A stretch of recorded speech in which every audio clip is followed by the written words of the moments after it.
Bharat Pakistan match মানেই এক পৃথিবী দুই ভাগে বিভক্ত। সময় থেমে যায় টিভি সেটের সামনে চোখ রাখে কোটি কোটি ক্রিকেট ভক্ত। দুই দেশের রাজনৈতিক সম্পর্ক এই উন্মাদনায় আনতে পারেনি বাধার দেয়াল।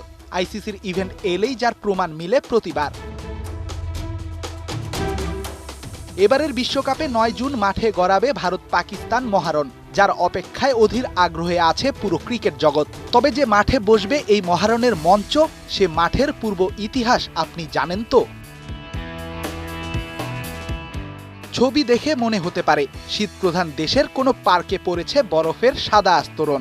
আপনি যেমনটা ভাবছেন ঠিক তাই। বিশ্বকাপের মঞ্চ রাঙাতে এই পার্ককেই বানানো হয়েছে ক্রিকেট স্টেডিয়াম, যে মাঠে ৯ জুন যুদ্ধে নামবে কোহলি, রোহিত, বাবর রিজওয়ান। ৩ মাস আগেও এখানে ছিল না স্টেডিয়ামের ছিটে ফোটা। তবে নিউ ইয়র্কের ইস্ট মেডো অঞ্চলেই এখন নাসাউ ক্রিকেট স্টেডিয়ামটা। ৩৪,০০০ মানুষ এখানেই পাবে পাক ভারত ম্যাচ দেখার সুযোগ।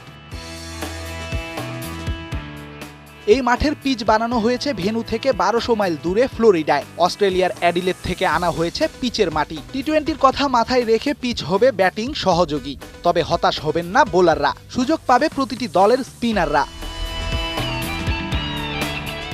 এদিকে বিশ্বকাপে পাক ভারত ম্যাচ নিয়ে জেগেছে শঙ্কার কালো ছায়া। আবহাওয়া পূর্বাভাস তৈরি করেছে ম্যাচ নিয়ে অনিশ্চয়তা। আমেরিকার ফোরকাস্ট বলছে ৯ জুন নিউ ইয়র্কের আকাশ থাকবে মেঘাচ্ছন্ন। এদিন রয়েছে হালকা থেকে মাঝারি বৃষ্টির সম্ভাবনাও। রেদওয়ান শাওন, ৭১।